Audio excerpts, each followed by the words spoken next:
Olá, boa noite. Está no ar o Show Business, o mais tradicional talk show de negócios da TV brasileira. E no programa de hoje vamos receber Gustavo Ambar, CEO da Whirlpool, dona das marcas Brastemp e Consul. O executivo vai revelar como foram os primeiros meses do ano para a fabricante de eletrodomésticos e como tem adaptado os negócios em um momento de juros altos no país.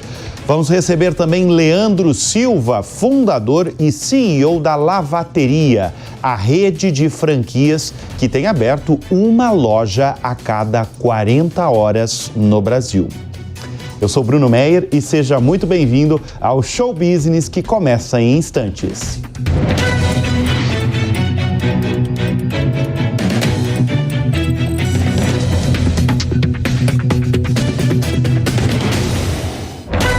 Ele comanda desde 2023 a Whirlpool Brasil, dona das marcas Brastemp e Consul.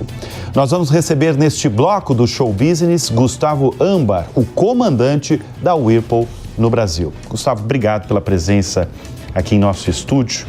Uma fabricante de eletrodoméstico do porte de vocês, sem dúvida, é uma espécie de pulso da economia. Se ela está aquecida, se ela está morna ou se essa economia está parada. Como é que foram os primeiros 5 meses do consumo no país? Primeiro, um grande prazer, Bruno, estar aqui com você. A Jovem Pan faz parte da história da minha vida, da minha família, então um grande prazer estar aqui. Esse ano a gente comenta, primeiro, antes do ano, o nosso negócio ele é muito uma montanha-russa. E ele costuma ser um prenúncio da economia para o bem ou para o mal. Quando falam que a economia tende a piorar, ou que vai ter riscos de uma redução de demanda, ou mesmo risco de uma recessão, que não é o caso agora, a gente costuma sentir antes. Assim como nos últimos 2 anos a gente também sentiu um ciclo positivo que veio antes. Agora, o que a gente nota nesses 5 meses? O negócio ainda cresce, é positivo, mas é uma desaceleração do crescimento. Desaceleração. Eu quero destacar o faturamento da empresa no ano passado, 2024. A empresa cresceu aí 12,6%, se comparar com o ano de 2023, chegou a um faturamento de 12 bilhões e 900 milhões de reais, praticamente 13 bilhões de reais. Vocês só perdem... São quantas Whirlpool no mundo? A gente... Tem os Estados Unidos, que é a maior operação, e depois a gente é a maior. Fora dos Estados Unidos, nós somos a maior operação da Whirlpool. Eu tenho até os números do lucro. O lucro líquido em 2024, mais do que triplicou, passando para 911 milhões de reais no fim do último ano. Quais as projeções agora, 2025? Você já deu um norte para a gente, para a nossa audiência, desse início de ano. Mas os próximos tempos e até 2026, se você puder falar disso. No Brasil e no contexto todo que a gente vive... É difícil, né? Ainda mais com todas essas turbulências globais que a gente tem sido impactado por todas as oscilações referente ao dólar e toda a questão das tarifas que estão mudando a cada semana. Mas começando por 2025, a gente enxerga ainda crescimento para 2025, puxado mais pelo primeiro semestre. O segundo semestre a gente não conta com uma queda, mas a gente conta com potenciais desafios para manter o mesmo patamar de receita. Para 2026, muito dependendo das medidas que vão acontecer, a principal variável que determina o sucesso do nosso negócio no curto e médio prazo é a taxa de juros. Então, se a taxa de juros continuar nesse patamar, é provável que no ano de 26 a gente tenha desafios para manter mas é isso positivo. Que eu ia perguntar. Como é que uma fabricante, uma empresa, especialmente no seu caso, uma fabricante de eletrodoméstico, né? Volto a repetir, do porte de vocês, tem se comportado, tem se preparado num país com uma taxa Selic a quase 15%, sobretudo, são produtos, você lida com produtos altamente dependentes de crédito. Sim. Né? Tô falando de crédito ali da linha branca, né? Geladeira, fogão, máquina, lavar roupa. É exatamente isso. O nosso negócio ele é muito sensível e tem uma coisa que todo mundo, quem não é tão familiarizado com o setor, não só no Brasil, mas em toda a América Latina, diferente dos Estados Unidos, diferente da Europa, o hábito da compra do eletrodoméstico, ele não é um ato essencialmente planejado.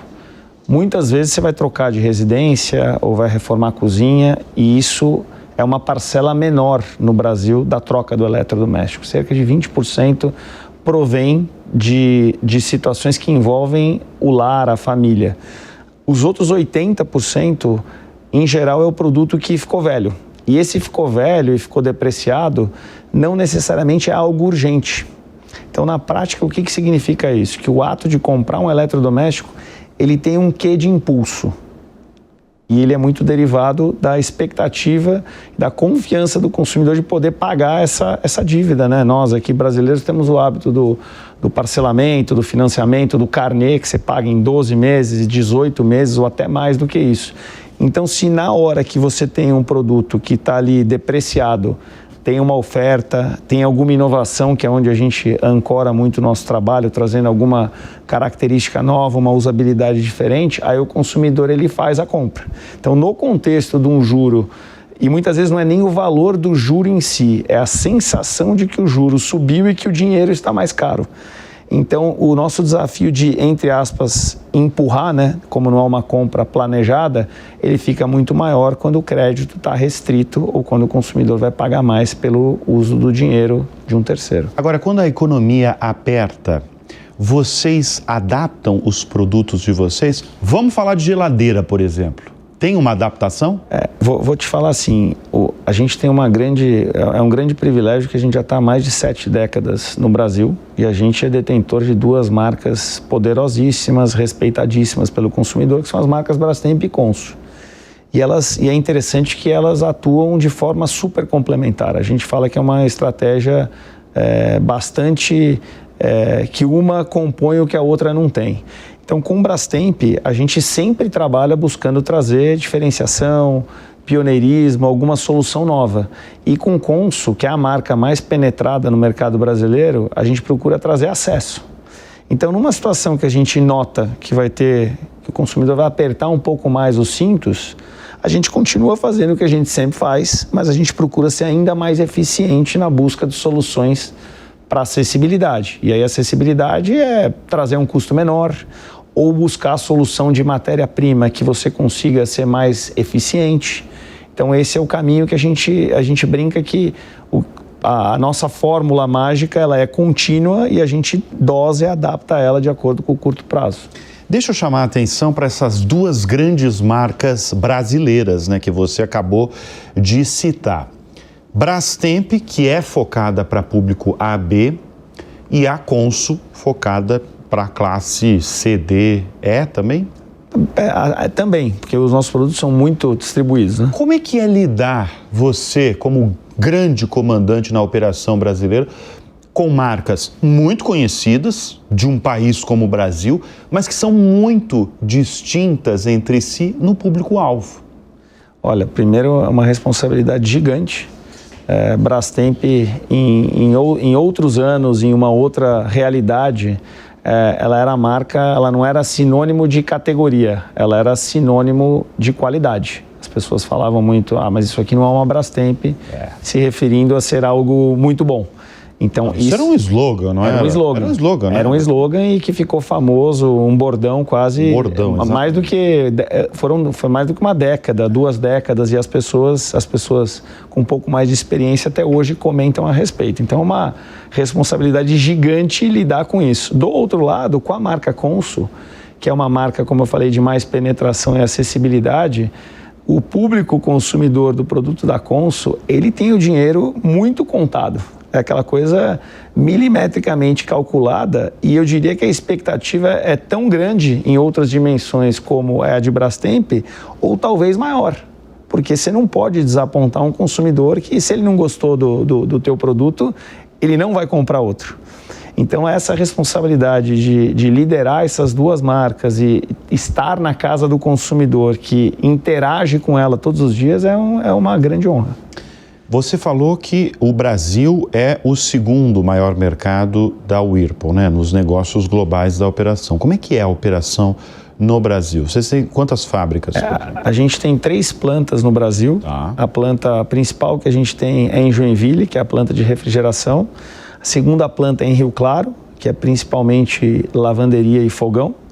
E a gente tem uma terceira planta em Manaus, que também é uma parcela importante do nosso negócio. Além dessas 3 plantas, tem uma planta que a gente iniciou na Argentina há 3 anos atrás, que em grande parte ela abastece o mercado brasileiro, que também é uma planta de lavanderia. É bom você falar isso, porque dos negócios fabricados aqui no Brasil, quanto é exportado e da exportação, quantos países?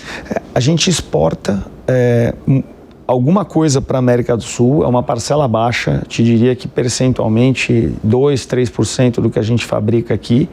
É um dos desafios que a gente tem, como tornar o Brasil um país mais competitivo e acessível não só na América do Sul, mas na América Latina. A gente tem planos de seguir adiante, principalmente até o México, mas hoje ainda é uma realidade que a gente se depara com vários desafios para poder ser competitivo a esse ponto. Então, 2% ele é destinado para a América... Fora do Brasil, América do Sul predominantemente. E o restante é local. A principal ali é o quê? Argentina? Argentina é o principal. Argentina, Paraguai, alguma coisa de Bolívia e estamos com alguma coisa também para Colômbia. E a Argentina melhorou ou não? Olha... Você sente como o comandante aí de uma fabricante de eletrodomésticos? Eu tenho também uma e uma grande responsabilidade sobre o resultado de lá. Como eu falei, a planta que a gente montou lá há 3 anos atrás, pelo menos metade da capacidade dela ela é destinada para a demanda e para o consumidor brasileiro.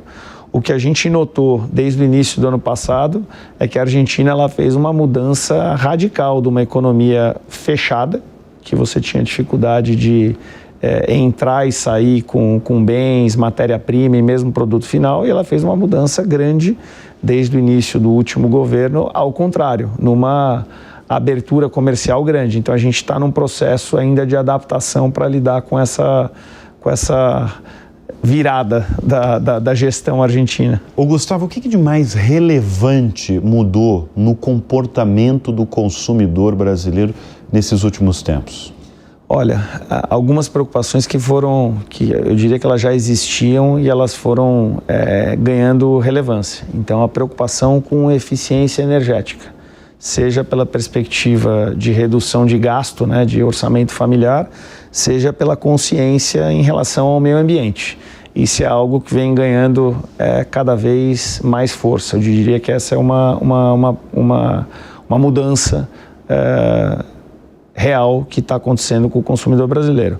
Uma outra que eu posso citar, e ela caminha para os dois lados, depende obviamente da localidade do Brasil ou do hábito desse consumidor, é a questão do espaço. Muitos tratando a questão do espaço como um local de querer ter todos os seus desejos com os produtos mais sofisticados e diversos possíveis, que é um tipo de relação cada vez maior com a cozinha, de estar entre a família e de desfrutar do ambiente familiar, que foi uma relação que intensificou depois da pandemia.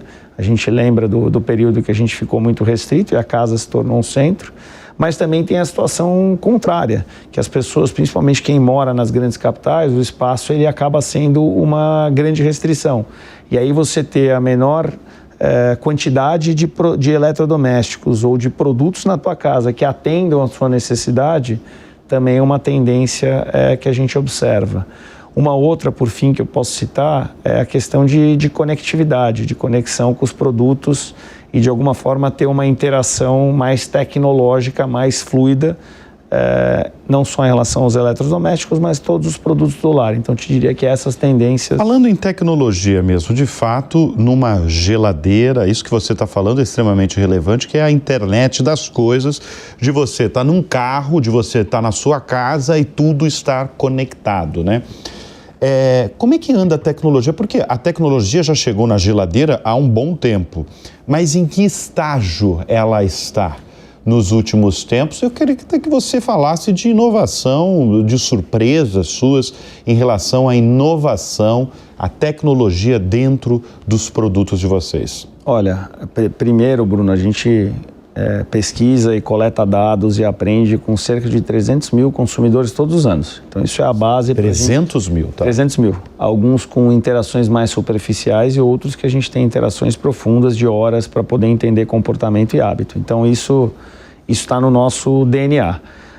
Anualmente, o ano passado, ano retrasado, esse ano ainda não vou te dar muito spoiler, mas a gente tem feito cerca de 40 a 45 lançamentos de produtos. Muitos deles verdadeiras inovações. Eu posso te citar recente, que tem também tem muita questão envolvendo tecnologia, não exatamente a conectividade, mas lavadoras. A gente tem uma lavadora que a gente chama Double Wash, que você consegue lavar simultaneamente, no mesmo ciclo, produto de cores brancas e também coloridos. Uau!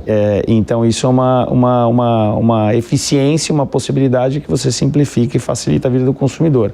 Uma outra lavadora que a gente lançou recentemente também, a gente chama de 2 em 1, que você consegue remover o agitador. Então você lava sem o agitador e com o agitador. Então você pode usar para edredom e peças mais pesadas, e você aí vai usufruir mais do espaço, e outras que você consegue talvez ter uma melhor lavagem com o agitador, que você não precisa de tanto espaço. Então a inovação é um negócio que a gente trata com muita seriedade. Eu te dei o exemplo de lavadora, mas outras N categorias a gente também tem alternativas.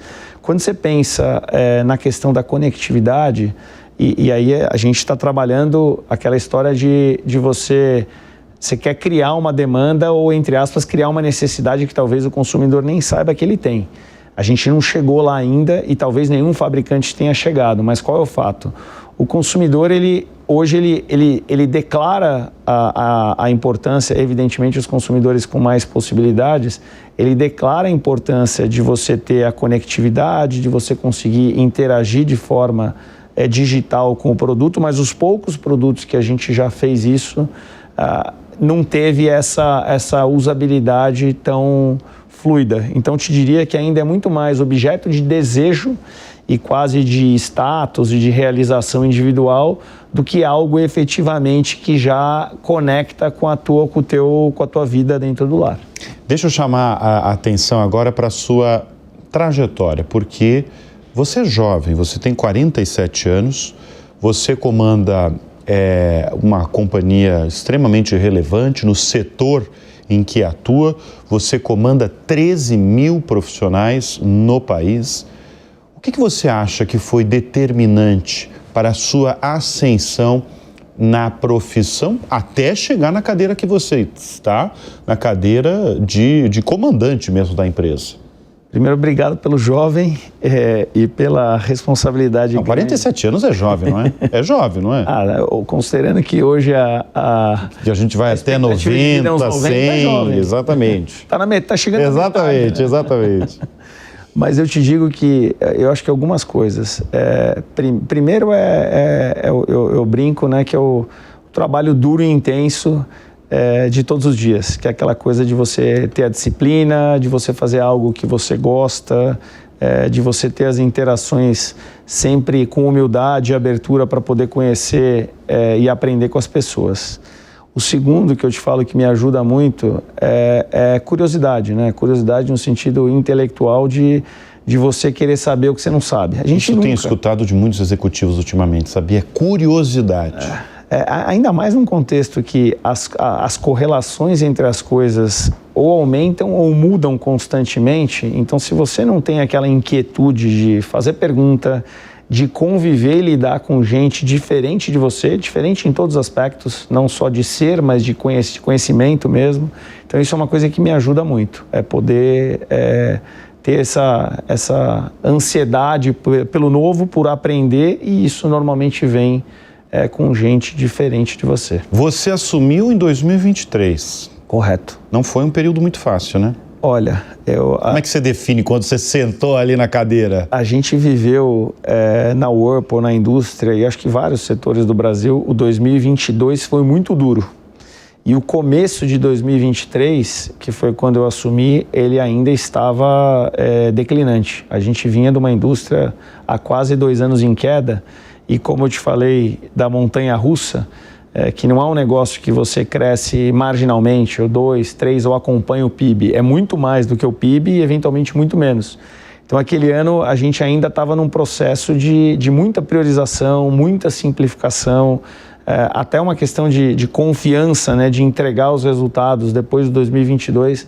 Não foi um momento fácil, mas eu posso te dizer que depois que a gente conseguiu estabelecer alguns ajustes de governança, alguns ajustes de equipe, algumas revisões estratégicas, a gente começou a engrenar, e aí o 2023 foi muito bom, o 24 foi excelente, e agora a gente está aqui forte para lidar com essa potencial adversidade que faz parte da nossa vida. A gente destacou muito no início desse bloco a questão econômica brasileira, né? Como viver num país com uma taxa Selic a quase 15%, sobretudo no setor em que você está, né? Uma fabricante de eletrodomésticos. Agora eu vou para o internacional. Teve muito impacto nos últimos meses o tarifaço de Donald Trump? Olha, teve, e talvez o elemento mais complexo foi a quantidade de mudanças num intervalo curto de tempo. Porque a cada dia ou semana a tarifa dos Estados Unidos em relação a algum país mudava. E aí, imaginando o mundo globalizado, que hoje é a cadeia de eletrodoméstico, como outros vários bens duráveis, essas relações entre países que você começa a fazer o que eu chamo de os what ifs, né? E se... Então, quando você fazia esse planejamento, bom, dado que está subindo ou que está diminuindo a tarifa do material A que vem do país A para o B, você começa a montar uma sequência de cenários e você não dá conta nem de implementar e responder e muda de novo. Que em alguma medida nós brasileiros em épocas antigas, né, mais inflacionárias ou de mais turbulência política, a gente está mais acostumado. Mas para eles, para os americanos, europeus, que não têm uma oscilação e uma volatilidade tão grande, isso além de gerar essa incerteza num intervalo curto de tempo, para eles também não é algo instintivo ou tão natural. Então gerou e continua gerando muitas turbulências, porque não tem nada definitivo ainda. Vocês já anunciaram? Tem investimentos esse ano, 2026? Sim, a gente anunciou. A gente costuma dizer que a gente investe de 3% a 4% do nosso faturamento. Nos últimos anos foi muito mais próximo do 4%, até em alguma medida passou dos 4%. A gente chegou a passar de 400, 450 milhões de investimentos no ano. A expectativa desse ano a gente está trabalhando para manter essa base dos anos anteriores, pois, como eu falei, a gente espera uma receita positiva. Agora, teve um foco dos investimentos que é a renovação, modernização das fábricas, né, do parque industrial. Em que pé está isso? Seguimos no princípio de ou trazer diferenciação e inovação para os nossos produtos ou na busca de redução de custo. A gente tem investido pesado, principalmente nas plantas de Joinville e de Rio Claro, e aí em todo tipo de investimento, em automação, em simplificação de processo, e tudo isso está em vigor e a gente segue. Não tem um dia que eu não reviso um projeto e não aprovo com todo o time algum investimento adicional. Você dorme bem? Pelo menos 6 horas por dia. Pelo menos 6 horas, mas quando o Trump anunciava mudança e tal, você não tirava seu sono? Também dormia para poder lidar com as decisões difíceis. Olha só, eu destaquei que a Whirlpool emprega 13 mil profissionais no país. O que você valoriza num profissional, Gustavo? Primeiro, a atitude. A atitude de fazer o trabalho dele melhor, o trabalho dos colegas melhor, a vida do nosso consumidor melhor e a vida do Brasil melhor. Então, a primeira atitude. E a segunda que eu valorizo muito é a curiosidade para aprender. De novo, você falando de curiosidade. E eu volto a repetir, tem muito executivo ultimamente falando da importância da curiosidade na profissão, né? Para a sua ascensão, né? Sem dúvida. Eu diria que a gente fala muito já estão acontecendo várias mudanças no trabalho, né? E na forma como as pessoas vão se empregar ao longo dos anos. Você está falando especificamente de inteligência artificial, porque você está falando de mudança? Também acaba entrando nesse território, mas imaginando que isso vai ocupar e vai mudar, né, o papel de geração de dados para o que fazer com esses dados. Por exemplo, a inteligência artificial no seu setor vai mexer, né? Ela já está mexendo. Já deve estar mexendo, né? Já está mexendo. Ela mexe, por exemplo, hoje no quê? Um exemplo que eu posso te dar é de algo que a gente já incorporou há pelo menos 2 anos. Imagina que a gente tem mais de 400 SKUs, 10 mil peças. Imagina que você projetar a demanda é algo que nós, seres humanos, a gente tem a dificuldade de conseguir calcular esses algoritmos. Então, através da inteligência artificial, a gente tenta ser um pouco mais preditivo para poder ler o que o consumidor está comprando em qual momento. Então, esse é um exemplo que a gente utiliza. Precificação, a gente vende muito para varejista, mas a gente também chega direto ao consumidor. Então, a gente tem uma série de robôs que também seguem algoritmos e nos ajudam a tomar a melhor decisão de preço nos nossos sites. No site Brastemp, no site Consul, no site Compra Certa, dentre outros exemplos. Nas plantas tem outros N exemplos que a gente está incorporando inteligência artificial. Mas, inicialmente, vocês não pretendem substituir profissionais pela inteligência artificial? Não. Ainda tem muito chão, mas eu diria que o grande objetivo aqui não é substituir, é mudar a forma como cada profissional trabalha. Gustavo, a gente falou sobre mudanças, né, do comportamento do consumidor. Agora, quais as tendências do mercado ou do comportamento do consumidor você acredita que de alguma forma vão moldar o setor de eletrodomésticos nos próximos anos?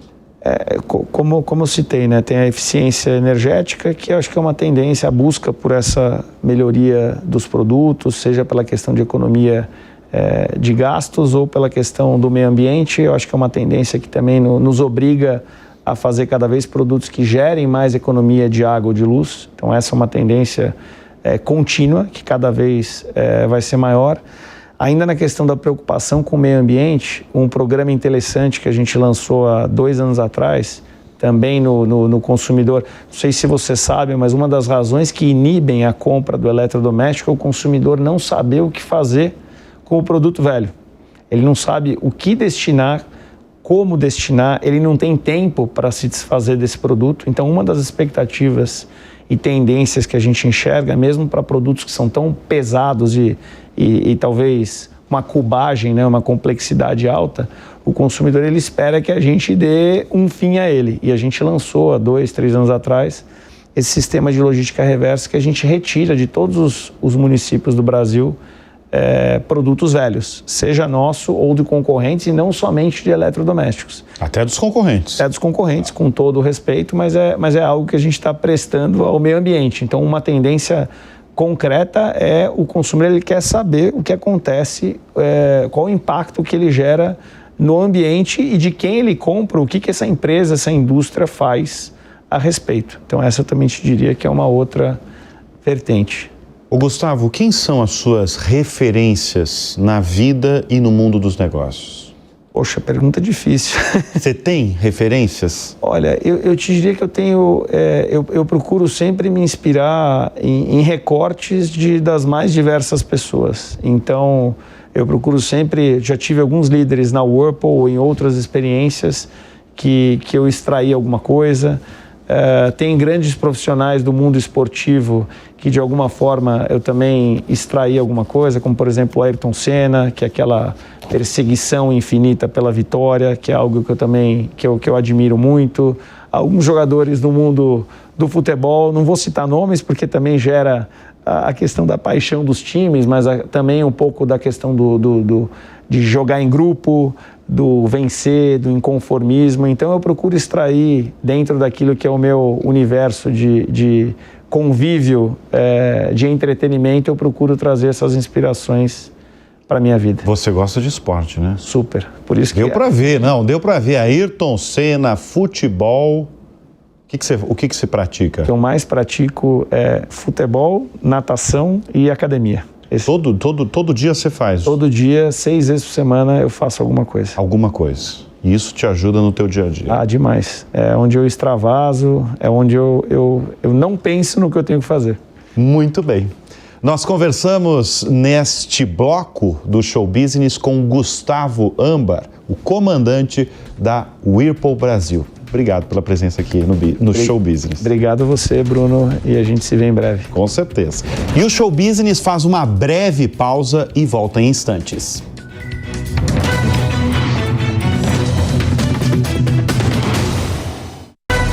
Ele fundou e comanda uma rede de franquias de lavanderias que abre uma loja a cada 40 horas no Brasil. A Lavateria superou 500 unidades, vai inaugurar mais 60 nas próximas semanas e mira, neste momento, a expansão internacional.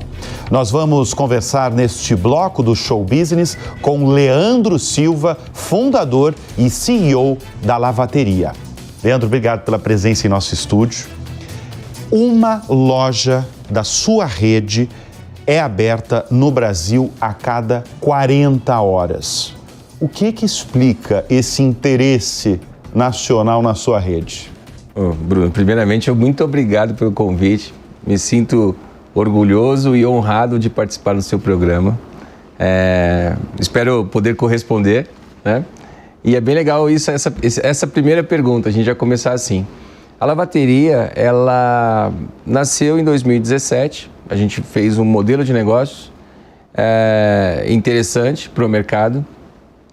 E aí, com isso, a gente vem fazendo com carinho, prestando atenção nos hábitos dos clientes, trabalhando muito com multifranqueado. Hoje, o nosso maior crescimento é dentro dos próprios clientes da loja, então a gente criou fãs da marca.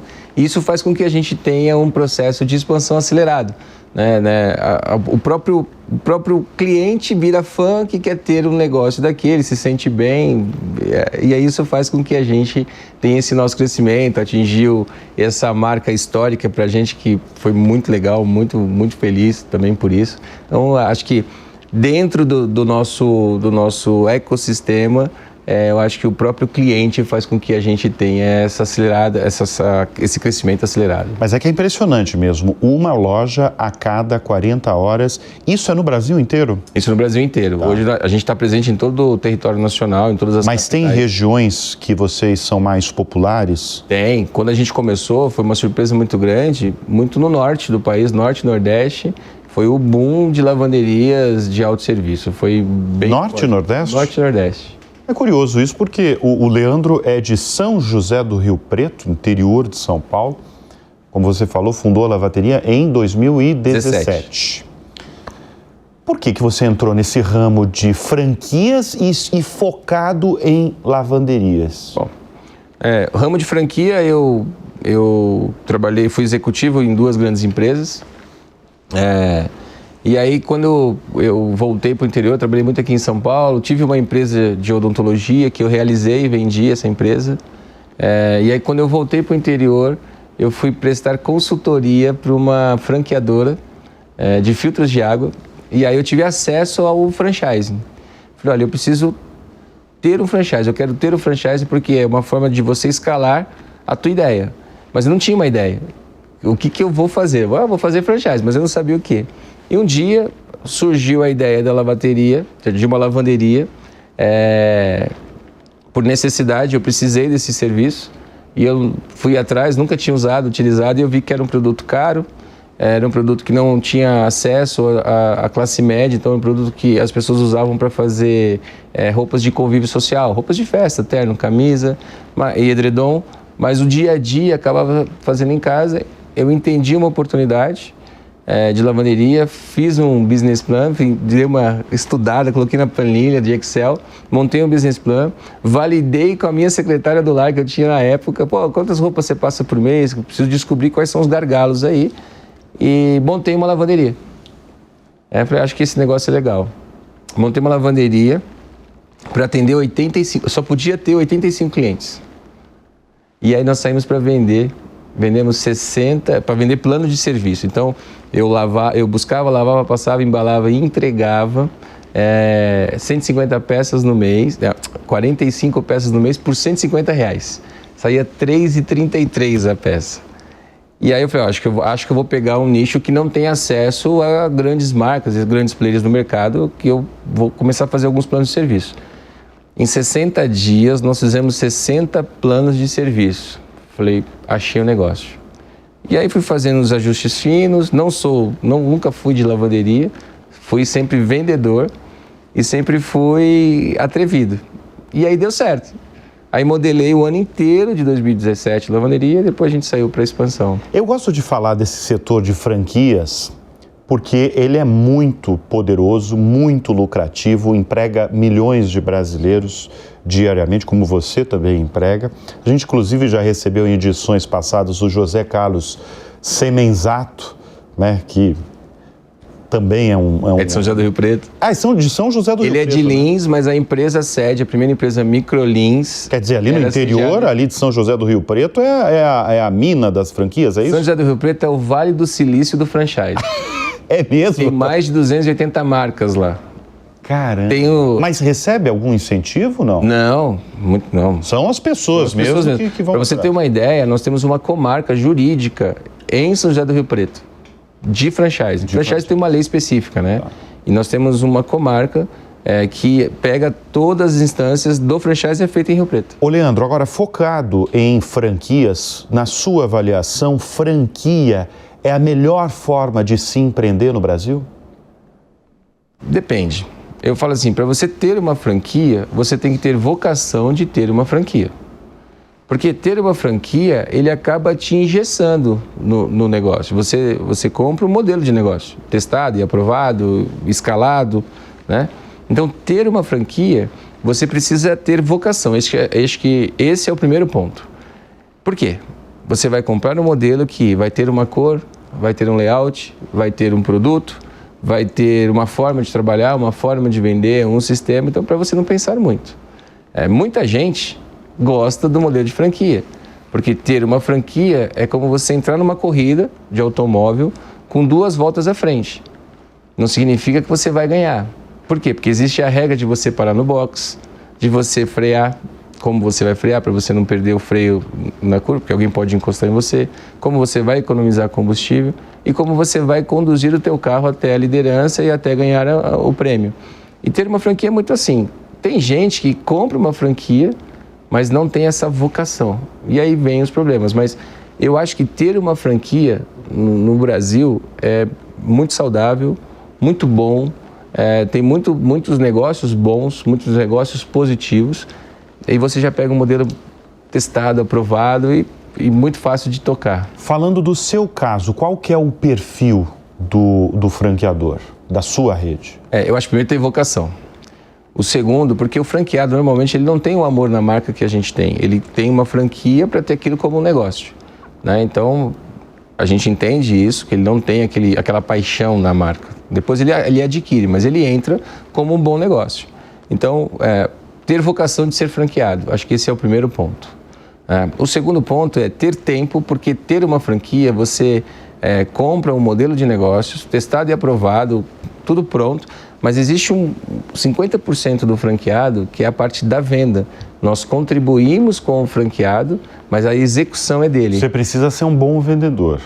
Não necessariamente. No caso da lavateria, eu tenho bancários, eu tenho... Isso que eu queria saber. Desse universo de 500 que você tem até agora no Brasil, qual que é o perfil, se você colocar na média dessas 500, desses donos de 500 unidades? Olha, o perfil de ouvidos abertos para poder escutar o que a gente fala. Acho que esse é o primeiro ponto, força de vontade. O segundo ponto é vontade, propriamente dita. Ele tem que levantar e falar, eu vou fazer isso dar certo. Porque o dinheiro é dele, né? Nós, hoje, temos a responsabilidade de cuidar do dinheiro que ele traz para a gente. Para a gente, não é todo o investimento. Para a gente é uma parte desse investimento. Então, eu tenho que cuidar desse franqueado para que ele não perca o dinheiro dele. Mas ele também tem que cuidar. Então, eu brinco no meu escritório e falo assim, olha, eu cuido do seu dinheiro igual você. Se você gosta, eu gosto. Se você não liga, eu também não ligo. Então, o franqueado, ele tem que ter ele tem que criar uma conexão com a franqueadora Porque a gente tem um departamento de consultores que vai pegar na mão dele e falar assim, olha, faz desse jeito aqui que vai dar certo. Eu já vi, já fiz, já testamos e tudo mais. Então, eu acho que esse perfil, o perfil desse franqueado, ele tem que ser, não digo submisso, mas ele tem que ter o ouvido aberto e disposição para executar aquilo que a gente transfere para ele. A entrada, quanto que precisa pagar para ter uma unidade, por exemplo? Ele faz um investimento total entre 170, 200 mil, depende um pouco da obra que ele vai encontrar lá. Então, é um investimento relativamente baixo, acessível. Então, às vezes, a pessoa saiu do emprego de 10, 15 anos, ele tem uma renda, uma receita para montar uma loja. Às vezes ele tem um carro, às vezes ele tem uma herança. Então, isso que é legal. Então, assim, eu tenho que cuidar desse dinheiro dele, porque às vezes, Bruno, ele não tem, é o dinheiro da vida dele. E isso acontece com frequência? Mas muito. Imagina a sua responsabilidade, hein? Tem franquias que a gente declina. Por quê? Porque às vezes a pessoa chega acostumada com um salário de 5 mil reais, 10 mil reais. E aí ele acumulou 200 mil. Acumulou 200 mil. Só de que patrimônio. Aí, quando ele entra numa franquia, às vezes a despesa fixa dele é maior do que o salário que ele ganhava.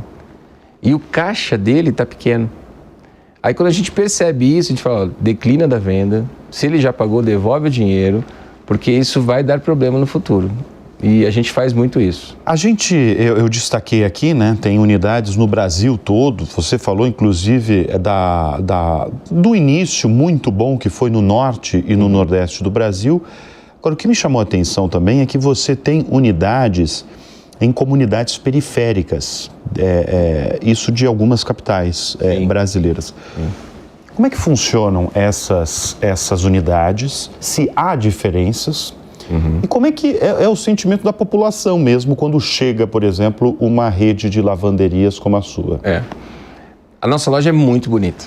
Nosso layout... Primeiro, tem diferença? De preços? Não, de preço não. Tem diferença, por exemplo, você lançar numa comunidade periférica e você lançar, por exemplo, numa avenida paulista? Não, diferença alguma. Quando a gente lança para a periferia, por exemplo, eu tenho loja dentro de Heliópolis. Tem uma loja dentro de Heliópolis. Quando a gente atende a periferia, a população, a comunidade, ela se sente prestigiada. Por quê? Porque ela lava a roupa. Hoje, como eu falei, a gente tem fãs da marca. Nós temos um produto exclusivo da lavateria.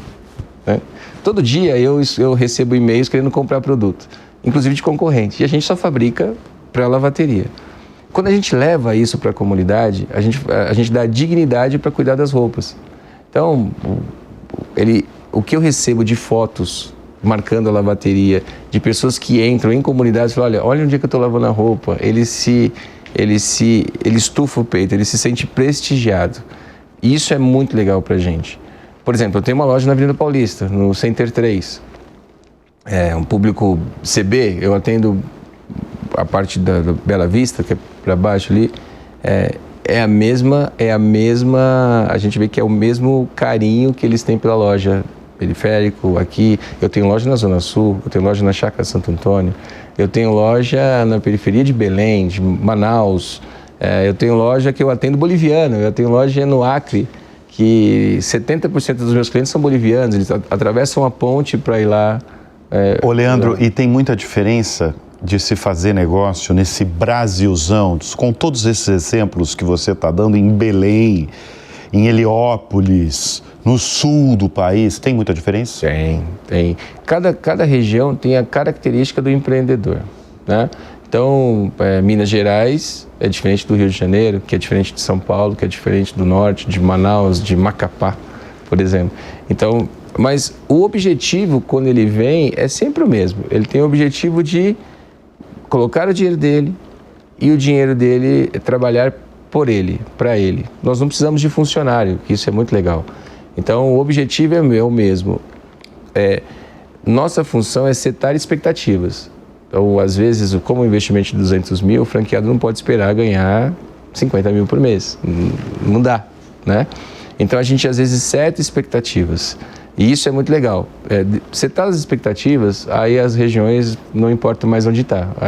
Setamos a expectativa, abaixamos a bola do franqueado, ele entendeu do prospect a gente toca. Eu estou falando de diferenças de lugares no Brasil e agora eu quero ampliar essa pergunta. Diferenças em países, porque vocês, como eu falei na abertura aqui desse bloco, vocês querem expandir para o exterior e a mira inicial é Portugal e Espanha.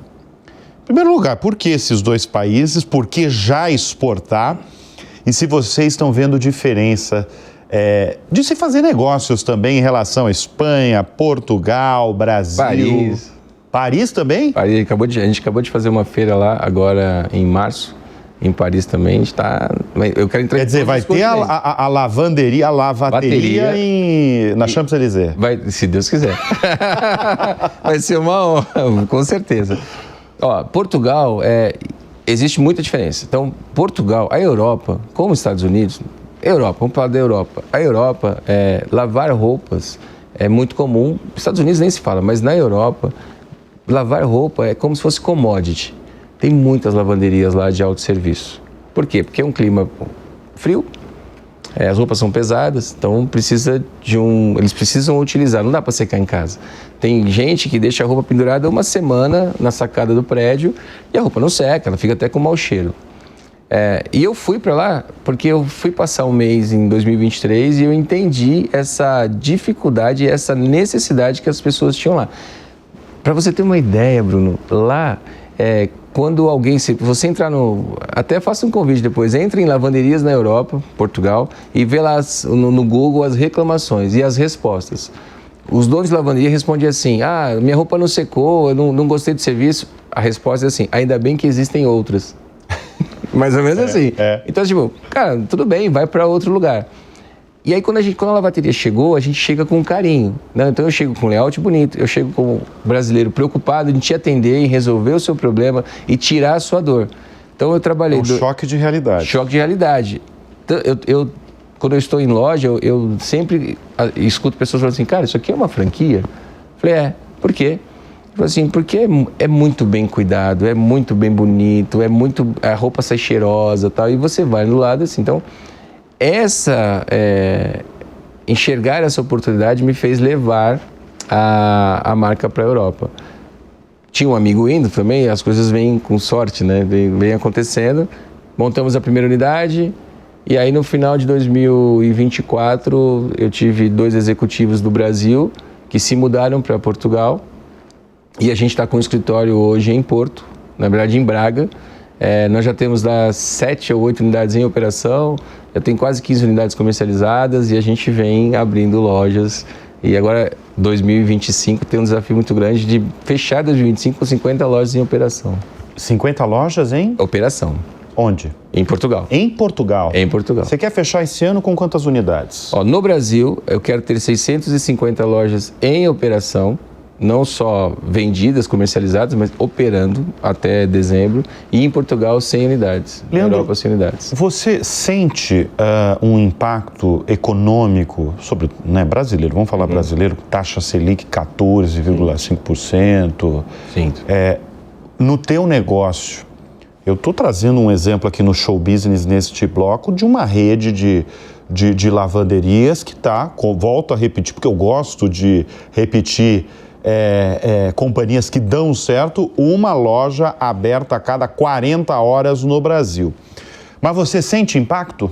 Sinto, Hoje, a lavateria, o modelo de autosserviço é uma lavanderia de investidores. Então, não necessariamente o investidor ele está ligado, vivendo a lavateria. Ele monta, por isso que hoje eu tenho quase 60% da rede tem mais de uma loja. Mas é relevante esse número. Eu tenho gente... 60% tem mais de uma loja. Tem mais de uma loja. Nossa meta, inclusive em 2 anos, é chegar em 80%. Parece que é fácil. Não é. É muito difícil, pelo número de franqueados que tem, né?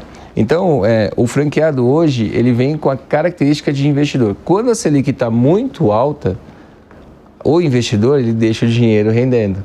Ele fala, olha, eu vou ganhar 1%, alguma coisa, então é melhor deixar aqui do que eu investir. Mas tem o outro que não é o perfil investidor, é aquele perfil que ele executa a lavateria, ele faz acontecer. E aí ele vem porque 1% para ele não muda a vida dele, e na lavateria ele pode chegar a ter 10%, ele pode chegar a ter 15% do investimento, né? Eu tenho franqueados que saíram do emprego de 15 anos, 20 anos, e hoje toca lavateria, tem 5, 6, 7, 8 lojas de lavanderia, tem um faturamento de quase 500 mil reais por mês. Esse sujeito que você está falando é uma mudança talvez comportamental e profissional, né? De ele querer mudar de área, mudar de empresa, de ocupação mesmo, né? 15, 20 anos numa mesma empresa. Agora, você sente uma mudança robusta no setor? Porque eu imagino que o setor, na verdade eu sei, por exemplo, o setor de lavanderias, muitos anos atrás no Brasil, tinha uma fama de só gente com um poder aquisitivo mais alto. Tinha isso, não tinha? Ainda tem. Ainda tem? Ainda tem. Porque a lavanderia de autosserviço, ela vem de 2020 muito forte para frente, né? Até 2020 existem as lavanderias tradicionais. Nós somos um dos pioneiros do autosserviço, né? Cantaram para mim uma ideia, eu, cabeça de empreendedor, vou atrás, vou investigar e achei que seria legal e gostei e fizemos. Depois de mim, nasceram mais de 30 marcas de autosserviço. Tem franquias que são parecidas com a gente, muda a cor, mas copia tudo que a gente faz, é muito legal isso. Mas ainda tem. É caro. Se você for uma lavanderia tradicional, lavar e passar uma camisa, por exemplo, você chega a pagar R$20. Um terno, você chega a investir R$150. O serviço é excelente, é de excelência. Nós não fazemos isso hoje. Na verdade, quem decide que vai fazer ou não é o cliente. É um autosserviço. Eu brinco que é que nem macarrão de shopping. Você escolhe o molho e se você escolher o molho errado, eu não gosto, mas você gosta, tá tudo certo, né? Você decide.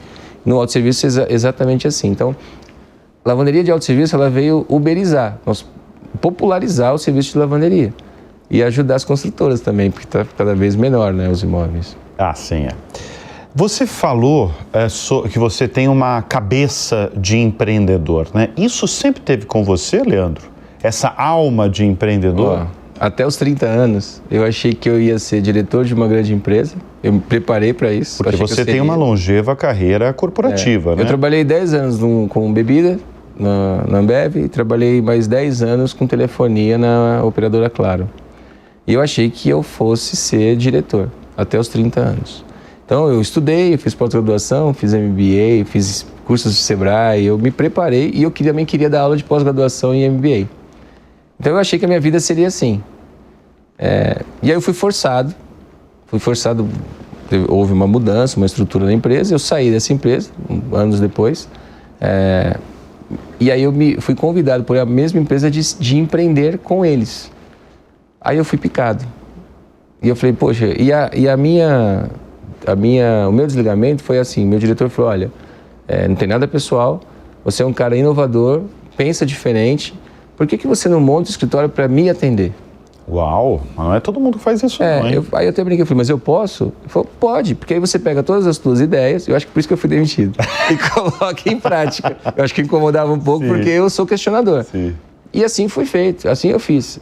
Em 2 meses, de como empreendendo, eu tive como prolabore da minha empresa 3 vezes o salário que eu ganhava, que não era pouco, eu já era executivo. Sim.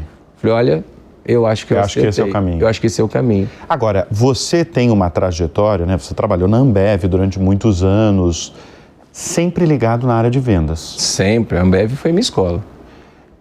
Essa trajetória, essa sua experiência como vendedor deve te ajudar muito no trabalho atual, mas eu quero que você fale para a nossa audiência qual que é o segredo da boa venda. Olha, a boa venda, o sucesso da boa venda é quando você revende. Então, vender, você é preparado para vender. Então, se eu pego qualquer coisa aqui, eu vou criar um pitch de venda nele, vou criar características, vantagens de benefício, vou estudar o produto e eu vou vender. O detalhe da boa venda é você revender, é você fazer com que o seu cliente compre novamente. Então, eu acho que o sucesso da venda é vender com honestidade, vender com seriedade, respeitando o dinheiro de quem está investindo na franquia. É você ser claro com o cliente, porque o prospect, a hora que ele vem, às vezes ele escuta aquilo que ele quer, ele formata da forma que é interessante para ele, e a gente tem que ter a sagacidade de mudar isso, de mudar esse conceito dele. Ele tem que entender que ele vai ficar, às vezes, 5 minutos vermelho, mas nunca mais vai ficar amarelo.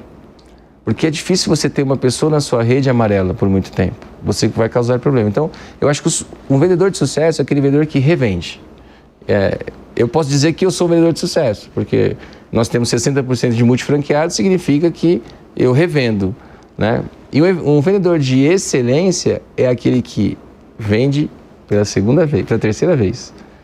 E a gente tem muitos casos assim. Então, você também falou de sorte. Você acredita na sorte? Acredito, muito na sorte. A sorte caminha sempre ao nosso lado. Acho que Deus te dá os caminhos e aí vão aparecendo oportunidades. Então, e a sorte, ela está sempre, está comigo, está com você, está com todo mundo.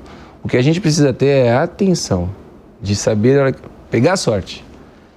E eu tenho um ditado que até um franqueado meu da Bahia fala, que ele fala assim, ó, quem tem vergonha não ganha dinheiro. Então, você tem que não ter vergonha, entender qual que é a sorte, entender o caminho que você está trilhando e juntar com a sua competência e honestidade. Acho que esse é o caminho do sucesso. Com uma empresa relativamente nova, né, você fundou em 2017, e com esse título superlativo, né, abertura de uma loja a cada 40 horas no Brasil, até onde você quer chegar, Leandro? Olha, eu vou te falar nossa projeção para os próximos 3 anos. Né? Nós estamos trabalhando para ter 1.200 franquias em operação com apenas 500 franqueados. Aí fala assim, cara, como apenas? Porque 500 franqueados da onde a gente está, para onde a gente quer chegar, é perto. E por que eu quero ter 500 franqueados? Porque eu vou aumentar o meu número de multifranqueados. Então, se eu faço isso em 3 anos, eu dobro em 2 anos o meu tamanho. Essa é a nossa projeção. Muito bem. Deixa eu fazer uma pergunta clássica aqui do show business. Quem são as suas referências na vida e no mundo dos negócios? Nossa, Bruno, eu tenho um monte de referência. Na vida eu tenho referência de Deus. Acho que Deus para mim, eu sou católico, sou músico, toco na missa, então eu sigo muito essa... Tem participação mesmo. Todos os domingos às 9 da manhã eu toco lá, eu e minha família, a gente tem uma banda em casa. Então, acho que a referência é referência a Deus. Aí eu tenho referência de organização, eu pego a minha esposa, por exemplo. Cara, não tem ninguém melhor no mundo como ela organiza e como ela distribui as coisas, muito legal. Profissionalmente, eu tenho as minhas referências que nem são famosos. Para mim, fizeram muita importância na minha vida. Das empresas que eu passei, eu tive bons líderes. Então, e eu começo a sugar isso no bom sentido. Olha, eu olho... Por exemplo, eu tenho um cara que foi meu diretor na Ambev por muitos anos, meu padrinho de casamento, inclusive. Então, todas as decisões que eu tinha que tomar na Ambev ou fora dali, eu lembrava como é que o Miguel faria. Então, ele é uma referência para mim. Até hoje ele é, e às vezes eu ligo. Então, eu tenho várias pessoas como referência que trabalharam comigo, que são pessoas que obtiveram sucesso. E até hoje eu penso, como é que a pessoa tomaria essa decisão? São pessoas que eu admiro. Sim. Muito bem, nós conversamos neste bloco com Leandro Silva, fundador e CEO da rede de franquias de lavanderias Lavateria. Obrigado pela presença em nosso estúdio, uma alegria. Eu que agradeço, obrigado e olha, estamos aí. Muito bem.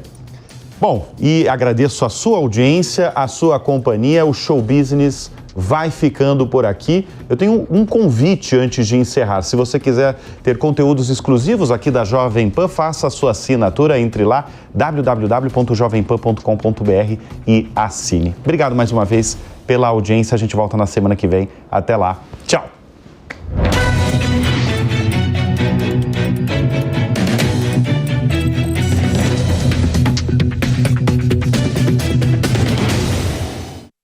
A opinião dos nossos comentaristas não reflete necessariamente a opinião do Grupo Jovem Pan de Comunicação. Realização Jovem Pan News.